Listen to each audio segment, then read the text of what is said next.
प्यारे की जय, श्री सद्गुरु महाराज की जय। प्राणों के आधार धामधनी के लाडले सुंदर साहब जी, आप सबको कोटि कोटि प्रणाम।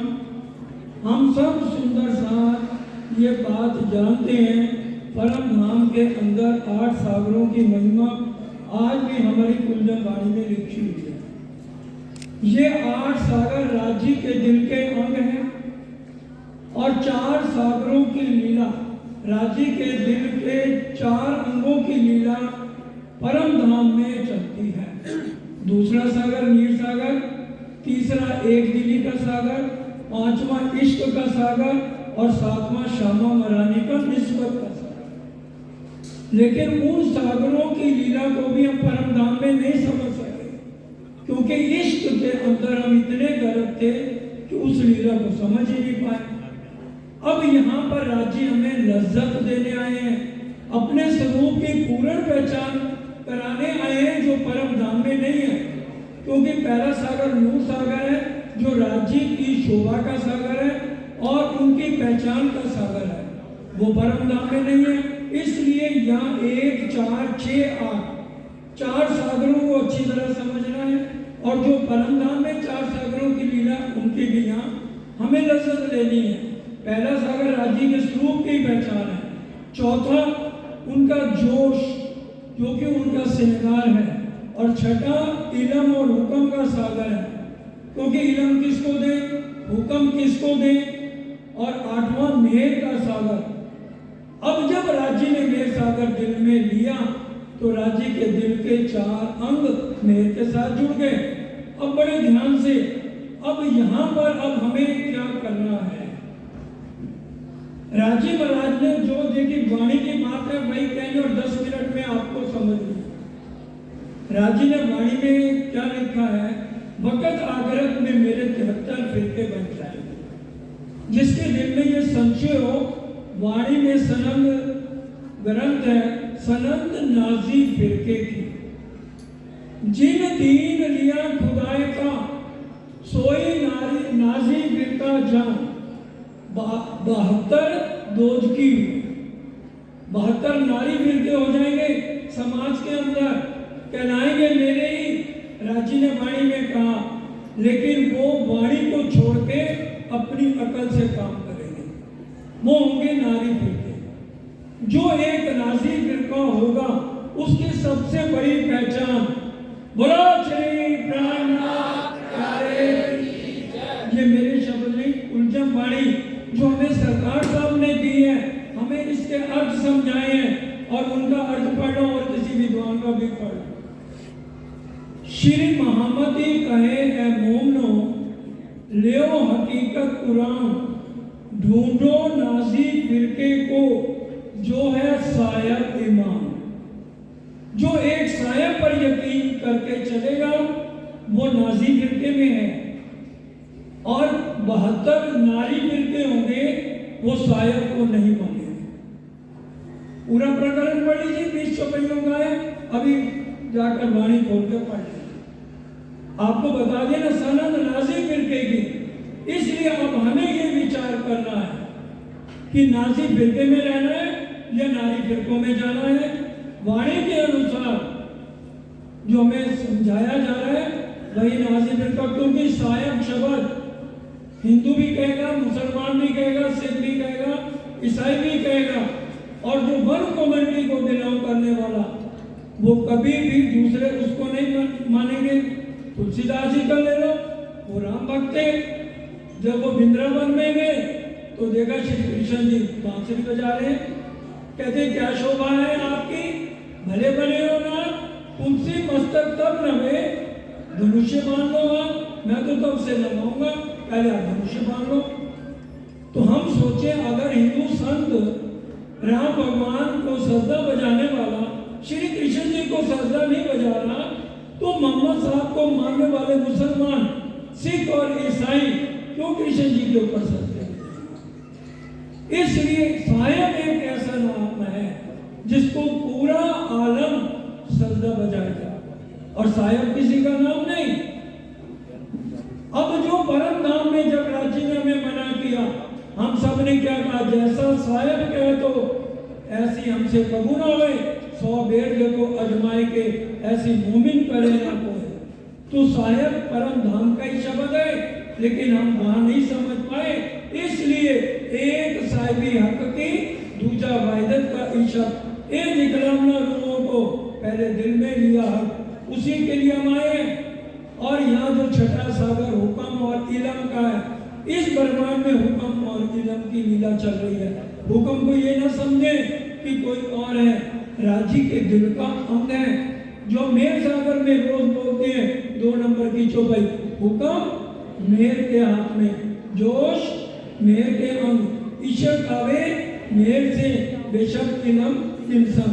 ये जो 4 अंग दिल के खास है, ये मेर के साथ जुड़े हुए हैं। इशक और जोश की लीला परम धाम में चल रही है। इशक का सागर कौन सा है? 5वां वायुबल कोण में। और जोश का सागर कौन सा है? 4था युगल स्वरूप का श्रृंगार है। और हुक्म और इलम का मधु सागर उत्तर दिशा में है। यहाँ हुक्म और इलम की लीला चल रही है, क्योंकि हुक्म ने ही श्यामा जी का नाम लेके तन धारण किया हुआ है। हुक्म ने ही मोमनों का नाम लेके तन धारण किया हुआ है। ये अब हम सब वाणी से अच्छी तरह समझ चुके हैं। और ये राज्य सरकार साहब की भी चर्चाएं हैं। जिसने हुक्म इलम को ज्यादा समझना हो तो वो लवली अमृतसर वाले, उनको कहना सरकार ने जो चर्चा हुक्म और इलम के ऊपर की हुई है वो हमको दे दो, और उसको अच्छी तरह से आप सुन लीजिए, जो कि वाणी के अनुसार एक एक चौपाई को लेकर के समझाया गया है। और ये जो सनद नाजी फिरके की है, उसको अब हमने विचार करना है, क्योंकि शेखपुर वाले महाराज जी और सरकार की कोई लीला अलग नहीं है। बड़े ध्यान से ये भी बात समझने की है। बड़ा क़यामतनामा पढ़िए, उसमें क्या लिखा हुआ है? जोड़े पर जोड़ा भया, अंत समय काफर भया। क्या मतलब है?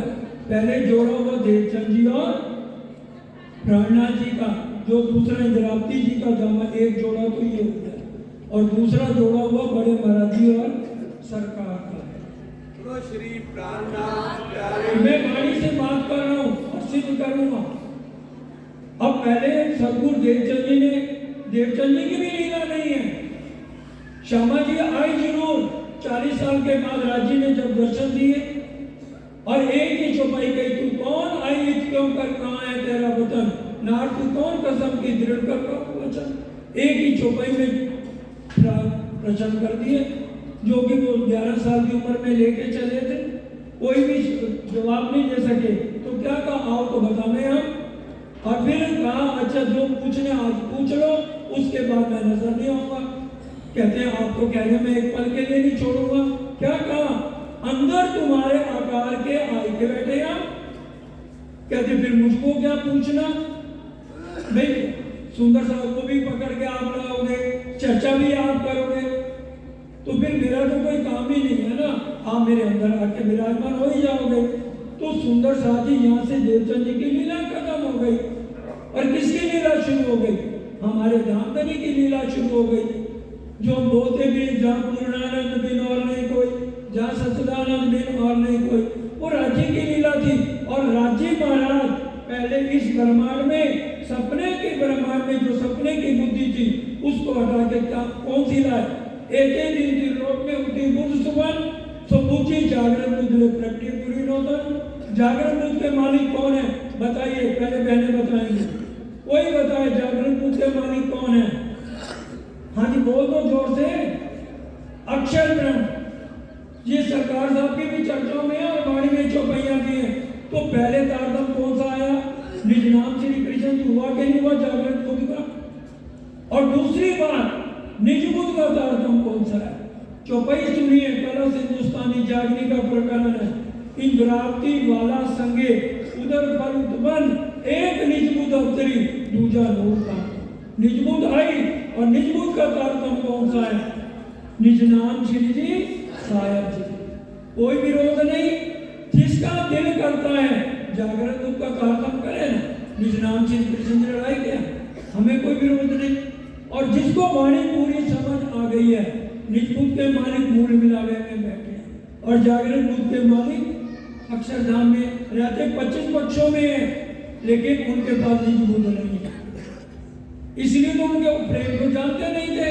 अक्षरातीत के मौन में प्रेम ईश्वर तक सो अक्षर को नहीं किनबिन खेल कर प्रेम नहीं है। जैसे हमारे घर में हम 10 मेंबर हैं, हर एक के घर में ये बात है, एक आदम निकलेगी जो हर टाइम तड़पेगी, बिना लेगी, रोएगी, हमको इस खेल से सिद्धार्थ करो शिक्षा। 9 जने नहीं कर रहे हर चीज, कोई जबरदस्ती है। तारतम उन्होंने भी लिया हुआ है, उनके अंदर वो गिरा नहीं है, उनके अंदर वो प्रेम नहीं है, उनके अंदर वो इश्क नहीं है। वो सुबह 3 बजे नहीं उठेंगे, उनको चितवन नहीं करनी, वो अगला जन्म लेने को तैयार है। इसलिए तो खेल लंबा हो रहा है। चाहे वो परम नाम की आत्मा हो, जिसका जो समय लिखा है उस समय उस आत्मा ने जागृत होना है। तो ये तो जोड़ा वो हो गया देवचंद जी और राजी महाराज का, जो उनका दूसरा इंद्रावती का जामा पहना। अब आ जाओ शेरपुर वाले महाराज जी और सरकार पे आ जाओ। अब शेरपुर वाले महाराज जी ने प्यार दिया, पूरा दिया, परम धाम वाला 5वां जो इश्क का सागर है उसको यहाँ आकर के सबको प्रेम का पाठ पढ़ाया, जो कि सुख व्यास का भागवत में प्रेमनाथ रघुपाल। उसके बाद जागनी का काम किसको सौंपा गया? सरकार साहब को, जो महाराज जी के शब्द भी थे, भाई जागनी का काम राजी ने तेरा तन चुना। अब जागनी के काम में उन्होंने वाणी के अर्थ किए, टीका किया हमारे सामने सुंदर साजी। तो अब हम वाणी से पहचाने कि ये जोड़े पर जोड़ा है या नहीं है। देवचंद जी की पाती है, अभी जाके आप ले लो, मिल जाएगी स्टॉल पे। उसमें स्पष्ट लिखा है महाराजा छत्रसाल जी के बाद 150 साल वाणी ढांप दी जाएगी। उसके बाद जो शक्ति विराजमान होगी तो उनके चरणों में शहंशाहों के शहंशाह, बादशाहों के बादशाह आके सिर झुकाएंगे और शकुंतल की आत्मा में उनके अंदर बैठ के ये बात जाहिर करेगी। ये साजी वेगे ने वेगे 54 नंबर प्रकरण है, कीर्तन में पढ़ लीजिए। मिलके साथ आवे दौड़ता मिने शकुंतल सकुमार, निज धाम से आई सखियां जुट 40 सहस्त्र बार। और यहीं से 24,000 कुमारकाएं भी उनकी लीला में शामिल हो जाएंगी।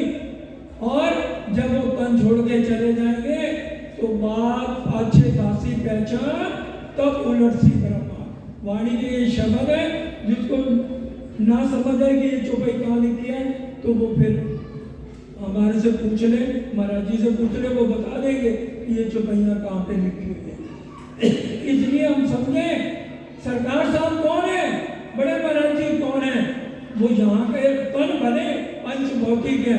राजी ने भी कहा था मैं आऊंगा लेकिन तुम्हारे जैसा वेश धारण करूंगा, तुम मेरे तन को देखोगे लेकिन मेरे अंदर बोलने वाला मूल मिलावे में जो बोल रहा है उसकी पहचान नहीं करोगे। यही हमने ब्रिज में किया। श्री कृष्ण जी के अंदर बोलने वाला कौन है वो नहीं हम पहचान पाए। प्रेम सेवा तो हमने समझी ब्रिज में, लेकिन बोला किसने है वो हमारे लगते क्या है ना। ब्रिज में गई तो पूरी नींद, रात के अंदर हल्की सी पहचान हुई, कुछ नींद कुछ जागृत, उस पर भी पर्दा आ गया। उसके बाद सदगुरु देवचंद जी की लीला को भी नींद की लीला कर वाणी पढ़िए, मंथन करिए, खाली मुंह करके बाप पाठ नहीं होता है। ए सतवाणी मत के सदगुरु देवचंद जी की लीला को भी नींद की लीला कह दिया। उसके बाद अब जाग देखो सुविधा अब कहाँ है। अब ये समय है 400 साल से ये चौपाई कही जा रही है। तो अब हम समझे कि भी सरकार के अंदर बोलने वाले साक्षात धामधनी, बड़े महाराज जी के अंदर बोलने वाले साक्षात धामधनी, तन जरूर पंच भौतिक है, आज भी चाहे नहीं है। सतगुर कभी जाते नहीं। क्या मतलब सतगुर का? राजी नहीं जा सकते। मैं तुम्हारे कारणे जाए ना सत्या पालन, तुमको वतन पहुंचाए के कायम करूं ब्रह्मांड। तब तक घूमर जी में सब शक्तियां, सब आत्माएं और जीव इकट्ठे होते रहेंगे। ना जीव को मुक्ति मिलेगी, बैठे रहेगा वो अखंड, उसको दोबारा नया तक धारण नहीं करना। जो जाग जाएगा जीव और जो आत्म जागृत होगी घूमर जी में धनी के चरणों में चुप ही कर ली, मैं तुम्हारे कारण जाए न सजा करे। इसलिए सुंदर साथ जी हम जागृत करें। इंद्रावती जी ने जो कहा धनी जी पे लागू पाए, पीयू जी मेरा फेरा सफल हो जाए, तो हम तो अभी तक हमारा फेरा सफल नहीं हो रहा। तो राजी से प्रार्थना करें, सुंदर साथ जी दूसरा जन्म लेके करोगे क्या?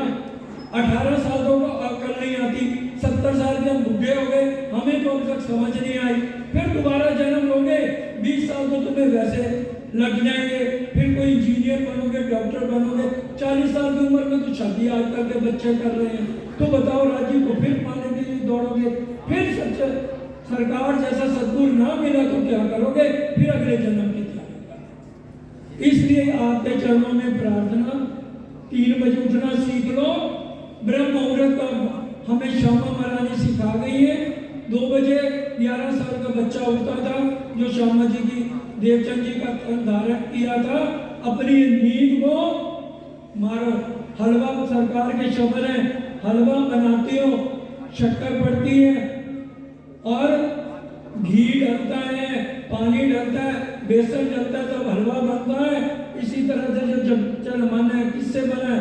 काम, क्रोध, मोह, लोभ, अहंकार, इसको छोड़ो और मन को नियंत्रण करना सीखो, और तभी हमारी जागनी होगी। अगर रात को 1 बजे तक ये टीवी देखना, मोबाइल पर मैसेज ज्यादा करने छोड़ दो, उसके बदले 10 बजे तक सो जाओ, 9 बजे तक। ब्रह्म मुहूर्त 2 बजे से 6 बजे तक चितवन लगती है। 6 बजे तक जैसे सूरज उगया देख ले चलेगी, हाय हाय हो, सबके घरों में शुरू हो जाती है, बेल बजनी शुरू हो जाती है। इसलिए बस यहीं पर अपनी बात खत्म करूंगा।